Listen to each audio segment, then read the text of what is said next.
Welcome to By the Cottage Hearth with Dana Maree. I'll be taking you through the journey we make as healers, the impact we're yet to make, and the words to use to describe it. Come on in.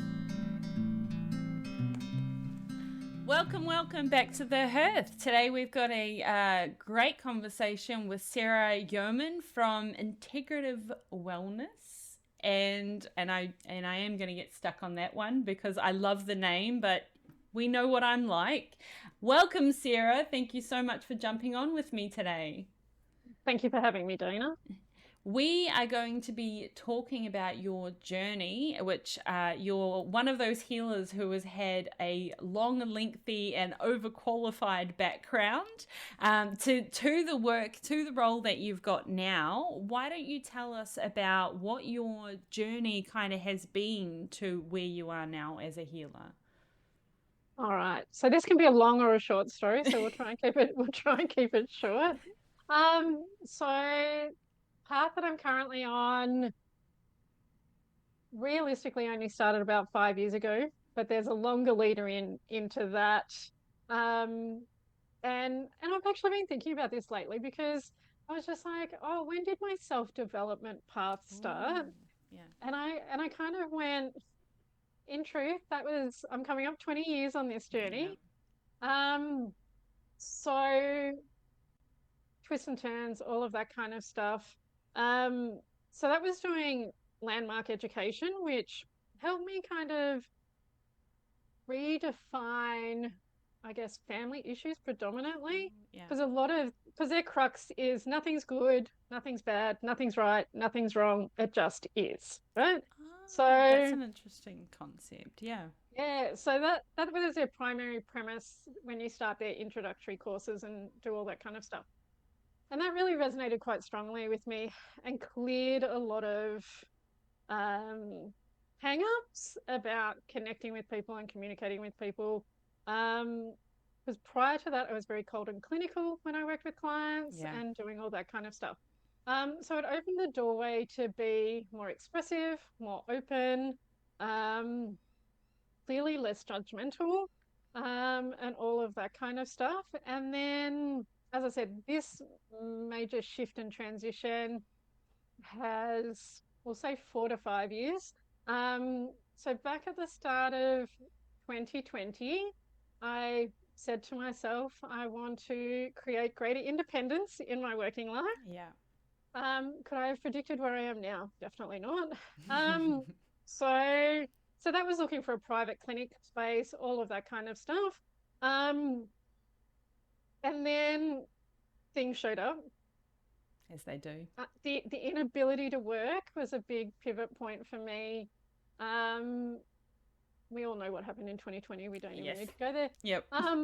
But I was unable to work, so that then brought up a whole stack of needing to redefine who I was as a person and who my work and all of those kind of things. And then in 2021, my father passed away, and I was having a conversation with my husband around clearly value of work, all of that kind of stuff, and not wanting to work until the day I die. Yeah. And out of that, there was a conversation about, well, what do you want to do? Yeah. And I said on my Facebook feed, I'm getting these things about holistic counselling. It really resonates. I love that. I like to talk. I like to listen. I like to solve problems. All of that kind of stuff. Um, and so I enrolled, and some would say blessing, some would say otherwise. Had the grand old time, end of 2021, to invest in studying that full time, committing to it, no distractions. Completed that.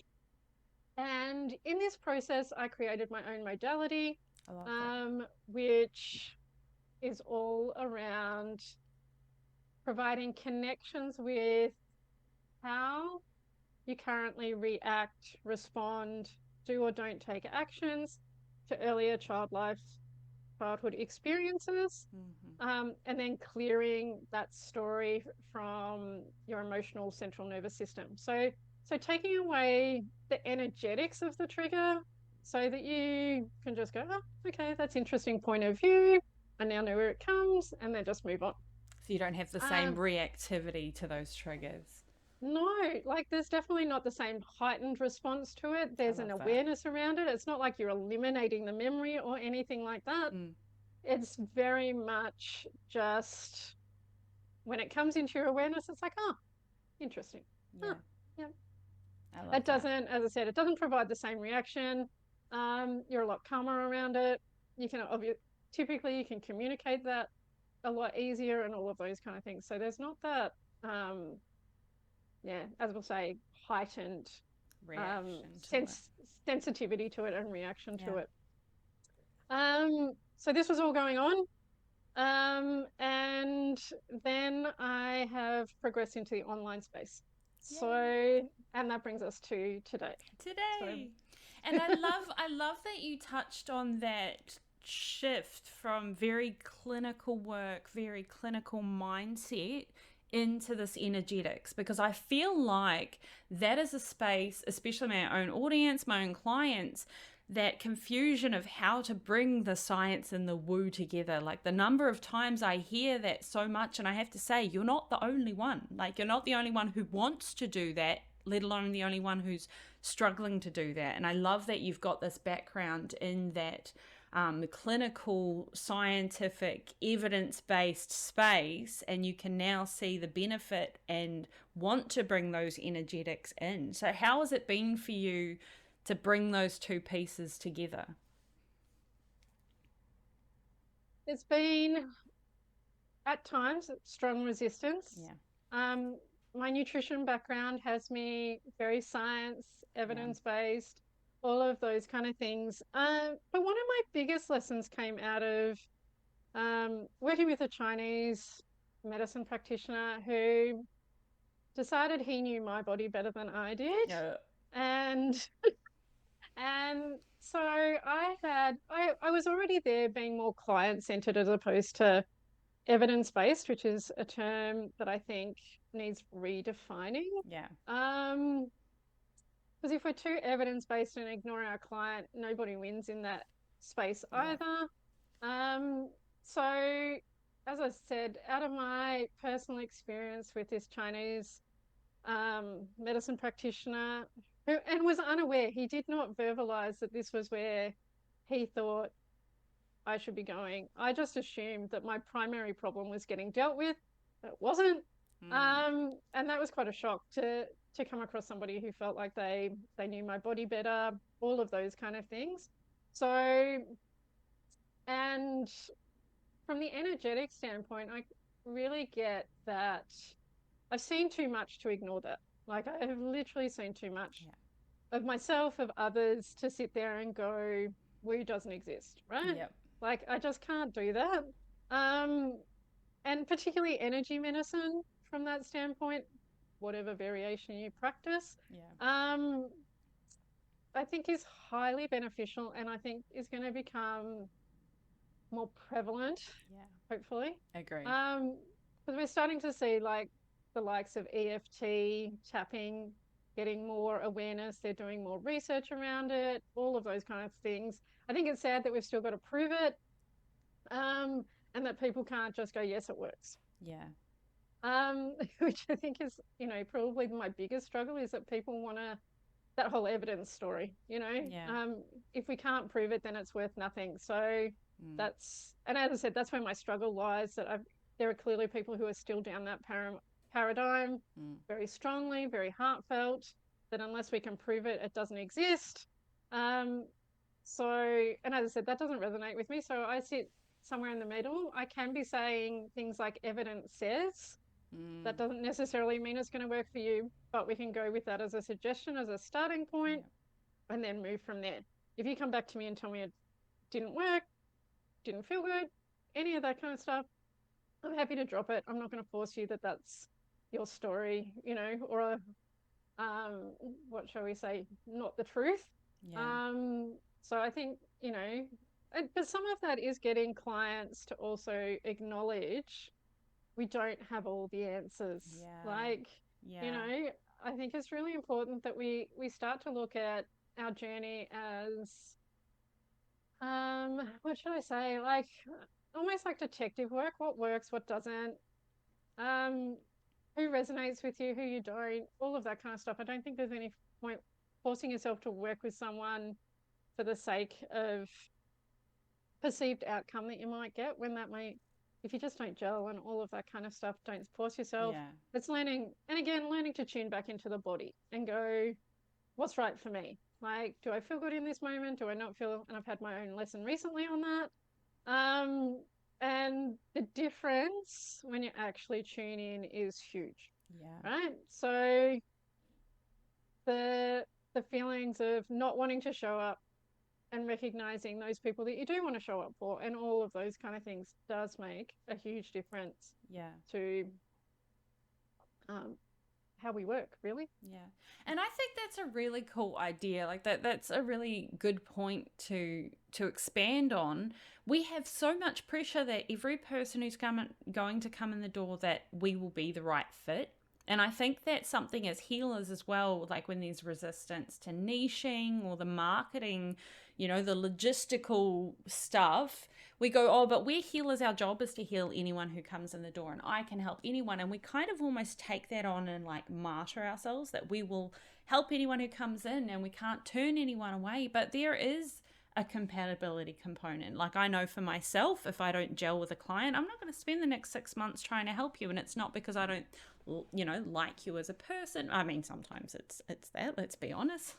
But I'm not going to try and force us together for the sake of getting this outcome when there might be someone out there who might gel better with you and be able to help you move through that progress faster because you vibe. And I think we need to take that pressure off ourselves as healers, as entrepreneurs, to just assume that we can fit with everyone who comes in the door, because we've all had clients that it doesn't work, and refund requests suck. But you know what sucks worse than that? Spending 6 months together and not gelling that entire time.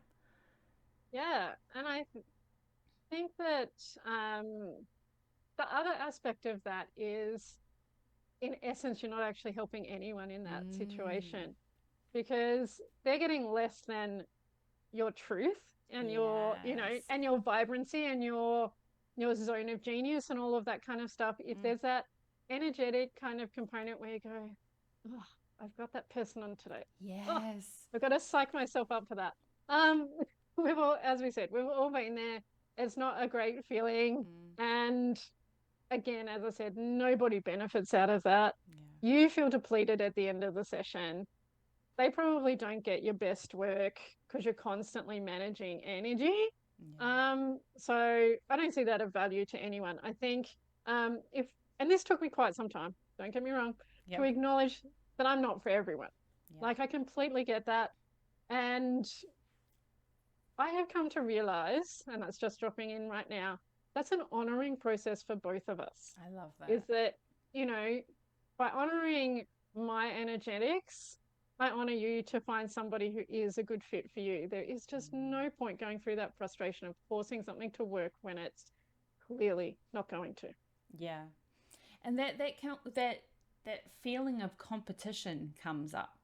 And I think it's worth touching on Yeah. the idea that when you come into the online space, you're instantly thrown into the situation where you are in competition with anyone else there who does your modality, who studied at the same place you did, who is in the same groups you're in, who identifies as a healer. Like there are so many levels that instantly, and I know I've felt it as well. This is where that imposter syndrome comes up. You see someone who's talking about doing the same kind of work you are, and instantly you're just like, well, fuck that person. Like, that competition, that sucks. Their posts make me feel shitty. And there are so many, unfortunately, there's so many people out there who need to do healing work, and there's so many people in the world. It's not like there really is competition. People say there's enough out there for all of us, but we instantly feel that need to compete as soon as there's someone out there who is doing similar work to us. Like that's very threatening to have them in your space. It's an interesting mindset that can um, trickle in. And I can, and I'm sure you do it too, you read posts particularly in large groups or anything like that, you go, oh, they want to do the same as me. And then you keep reading and it's slightly different. But that initial, as you said, that initial thing is to go, they're doing the same. And I and in truth, we know that's not true, right? Because we're individuals, we've got different backgrounds, we've got different Unique. experiences. Yeah. We are individually unique. And this is where I think a bigger problem arises, is that we are not valued for our uniqueness. We are encouraged to be the same. We are heavily encouraged to be the same. And I was just thinking to myself in the early hours of this morning, going, what if we were celebrated for our uniqueness as opposed to encouraged to be like everyone else? And I just was like, the sentiment behind that and the feeling behind that was just like, wouldn't that be amazing? Like, Yeah. wouldn't that truly be? There'd be less judgment in the world. There'd clearly less competition. We get to bless you on your journey. We get to acknowledge I might not track the same path, but that doesn't make it the wrong path as well, because we make ourselves wrong when we're competing with someone else. Yeah. That what we're offering is not as good, not as valuable, not as, oh, they've got it all together. You know, as you said, the whole imposter syndrome comparison problem that arises. Um, and I, and this is where we're all going to have to take an active process in shifting that. Yeah. It's not going to happen naturally. We're all going to have to learn to sit in that and go, that's great. I love that you're doing the same, similar. We'll say similar because it can never be the same. No. It can never be the same. And just value that who's a right fit for them may not be a right fit for you, and vice versa. That who's a right fit for me might not be a right fit for them. And I think if we come from a place of empowering people to see their uniqueness as valuable, then I think we'll shift out of that competitive mindset. Yeah. I think we'll come to that space of valuing what each of us has to offer, honoring that the people who work with us have chosen to do that because we resonate, you know, as opposed to fighting for clients. Yeah. And I think taking responsibility for that trigger, for that feeling that's coming up is so important. I know I've got someone in my like business pod. We've got, you know, my little biz besties group, and she does messaging as well. And to begin with, and she knows this, there was almost this feeling of feeling threatened because someone else is working and we have similar concepts and that kind of stuff. And there was one conversation that we had that completely shifted it for me. We were talking about the kind of clients that we work with. I work with very nurturing clients. They have that nurturing energy. They kind of want to do things at a different kind of pace. They want to expand on things and go a different kind of pace. And I love that. I love working with those kind of people. That's very much my vibe. I can do that kind of like gentle, loving, but kick you in the ass thing, and it works really well. And she works with the very maverick, you know, rebel energy, like hard, you know, hard and fast kind of stuff. And already just that difference in the kind of people we like working with sets our businesses completely apart. Never mind the fact that we have different backgrounds and different insights and all that. So when you look at all of those different layers, it can be so easy to say, oh, we both do Reiki or we both do the same modality. But when you look at it, you are so uniquely different. Your response to that trigger could completely change how you approach your business. You can feel sorry for yourself and go, well, I'm not going to post anything because she's just writing all of these posts and they're all going to work with her anyway. Or you can take self-responsibility and go, well, actually, I'm fucking cool too, so I'm going to write mine. And the people who want to choose me will choose me. But taking responsibility for that trigger, as you talk about and you know in your work, is that first step. And if you can't do that, then that trigger is just going to sit there and you'll keep reacting to it the same way every single time. Yeah, absolutely. And self-responsibility seems to be an evil word these days. Yeah. I think people think it's not something they need to do or they want to do because it feels like I don't even know where that actually comes from, but I think there's an essence of possibly their little version of themselves, like an earlier version wanting to blame someone else. Mm. And that's not to say that there's not some element that someone else can be responsible in how we're reacting, but the ultimate thing is that we're now adults who are responsible Yes. for our reactions. Yes. Um, and I think, as you know, we can all say that if someone's been abused and they go on to abuse, then that's okay. But the reality is, everyone gets to make a choice. Oh, I love that you Like, mentioned that specific example. Yeah. everyone gets to make a choice. Like, I've had clients who, terrible paths, absolutely terrible path. One member of their family has gone down that path to continue to abuse, and they've made the active choice to make different choices with Yeah. their family. Their children are, thriving, responsible, all of those kind of things. It's a completely different life path to the family that just continues that That generational cycle. trauma Yeah. and all of that kind of stuff. And I remember saying to this client, you could have made a different choice, Yeah. Yeah. right? You could have continued that path of abuse, and everyone probably would have understood it, right? To a degree. Yeah. Because there's a certain level of tolerance around that. There is Yeah. a certain level of, Understanding. yeah. Yeah. Um, and I don't think she was even aware that she could have had a different choice, right? To her, it's just like, I'm doing it different. I'm not repeating the paths that I've had. I'm not um, taking that on. So I think, and that's the difference between someone who's conscious and probably a little unconscious in their Mm. journey. Um, and most of those choose to do a self-healing practice that allows them to create that awareness Yeah. so that they can sit there and go, is this a good direction to go? Yeah. And a simple yes or no answer in that. Um, and I think the other part of self responsibility that we need to probably touch on is, I think people think it's hard. I think people think that it's going to be, just a consistently, I don't know, sad, angry, frustrating journey Yeah. that, we step on when we choose to be responsible for our own choices, decision making, and all of that kind of stuff. Um, that doesn't absolve a past experience from that scenario, but if you continue to give power to that past experience, as you said, you're never going to shift out of it. You're never going to create Yeah. change.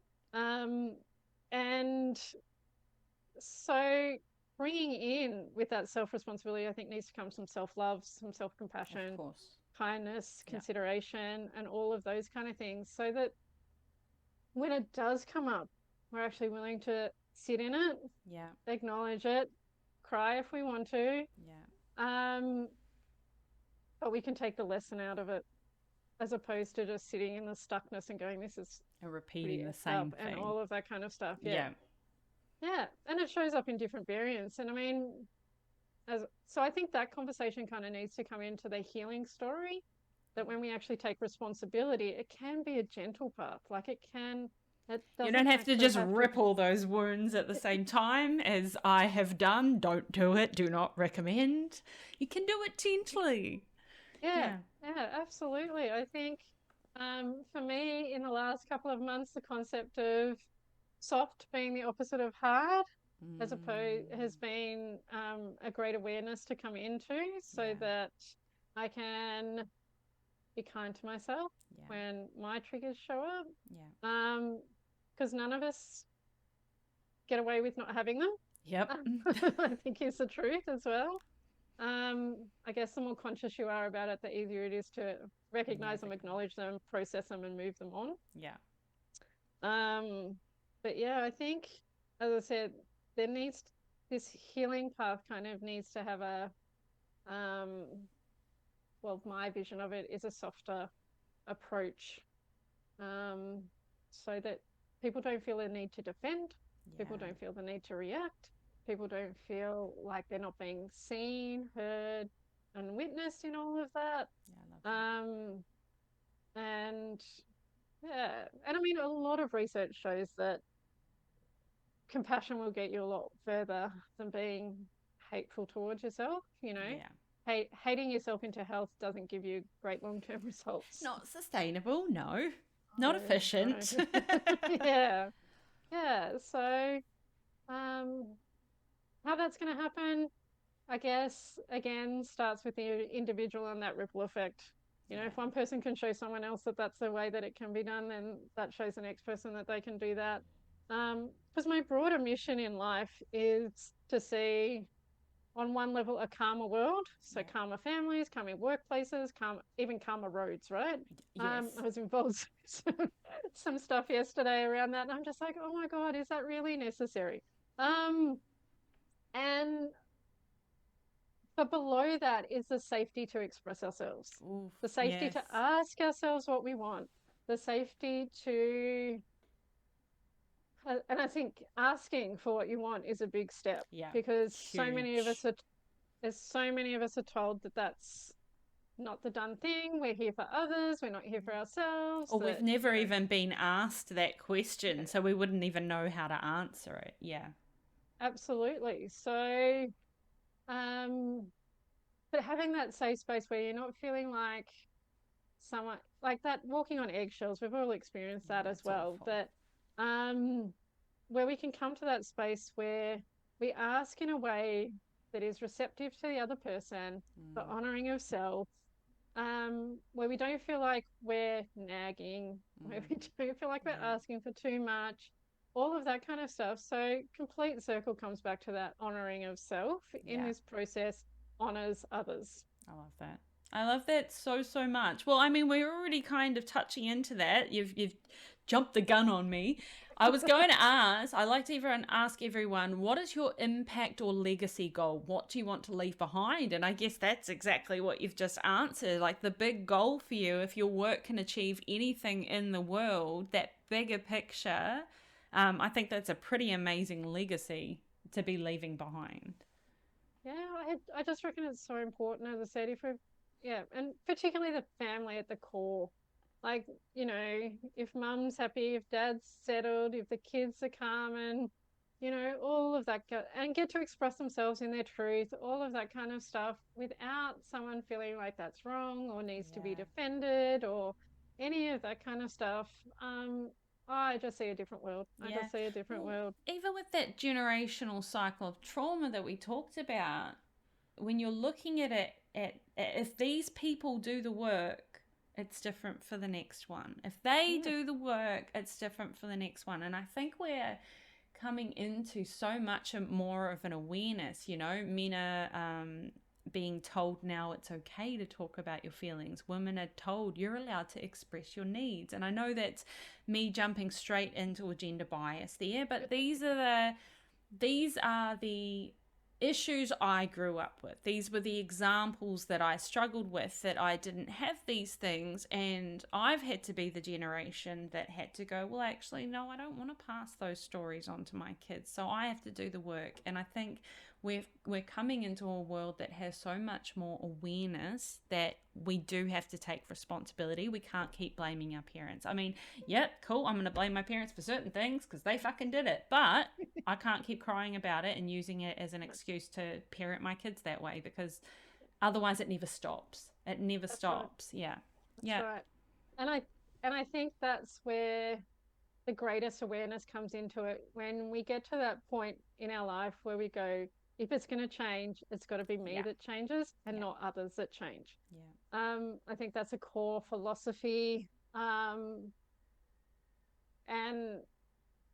I see a lot of people get to that point and then they get stuck in it and they don't know Yeah. how to move forward, and they Yeah. don't know how to create that change because they've got all those stories behind them that they don't know how to process. They don't know how to track it, connect it, release it. Yeah. Um, and and I think that's where an internal resistance can show up. So Mm.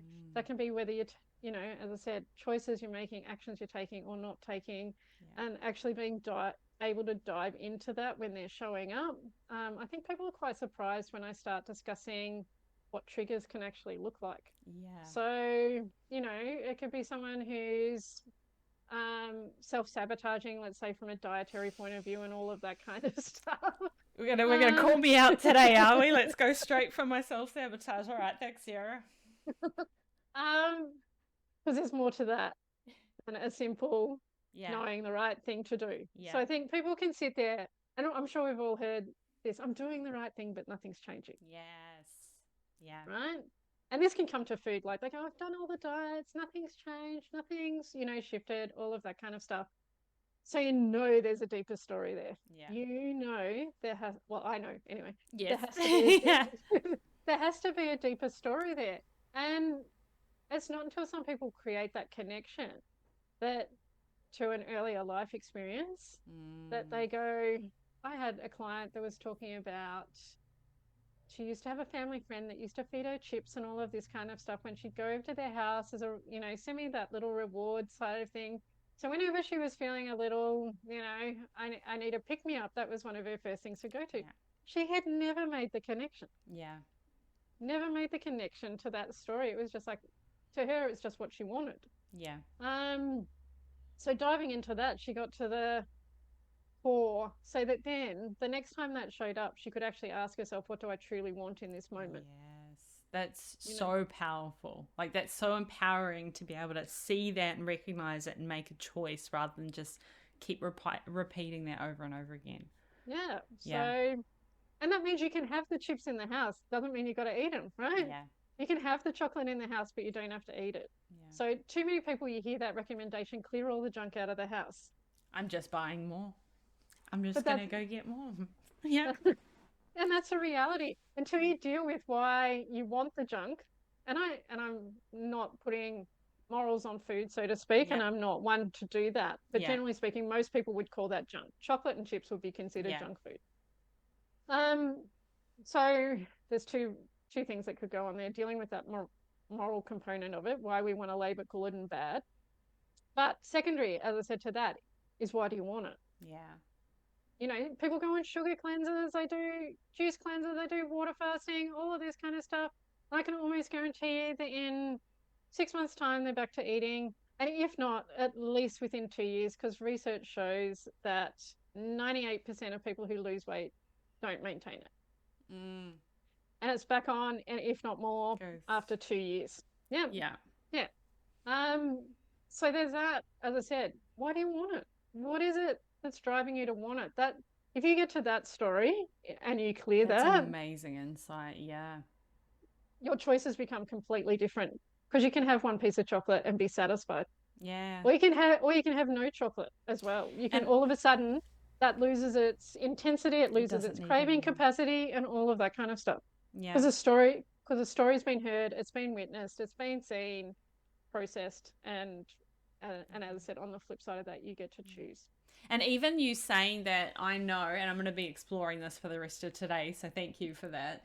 I've always struggled with disordered eating, and it's very connected with my depression. So I know that if I'm struggling and having a depressive episode, my eating suffers, and I'm very food motivated. I love food. I love to cook. My whole life goes around food. But I grew up in a very financially struggling, I hate the word poverty, but I came from a very poor background. And when I was living on my own at 16, I would go 3 days without eating because I didn't have access to the food.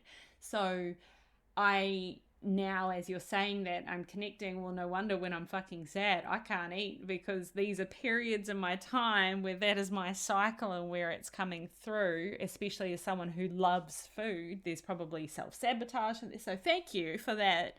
But it shows why it's so important to just look at the triggers there and not just take it at that surface level, because so often in so many things that we do, there is that connection, that story. And if you can make that connection, you're empowering yourself to actually be able to take control of something that's happened rather than just keep repeating it. Yeah. And I'm guessing a story that you told yourself is, when I'm depressed, I don't eat. And that story just keeps cycling. Yeah. Right? Yeah. So that's who you are. That's what you've got to expect. And that's the outcome that you get regardless. Yeah. So as I said, pivotal points are often when you've got to once you make that connection. That's what's going on. Yeah. And the potential is that there's probably even an earlier period than the Oh, age of oh yeah, 16 yeah. That from that. I know that goes. Anyone who's read my book knows that's going a hell of a lot further back. But I love that you're making that connection, because I'd made the connection with my disordered eating and my depression, but going Yeah, back through yeah, that goes a hell of a lot deeper. And I've taken steps to, like, I'm in a good space. I'm eating very well. I'm the heaviest I've ever been, which for me, I'm celebrating that because yeah. that's great. But that's something that I'm consistently exploring and pulling another layer back, because that does go very, very deep for me. So thank you for that drop in today. I very much appreciate that. And thank you so much for coming on. There is so much amazing stuff that's come up in this, and so many insights. If people are wanting to come and talk to you about these triggers and do some work with you, your Facebook page, isn't it the best place to come and check you out?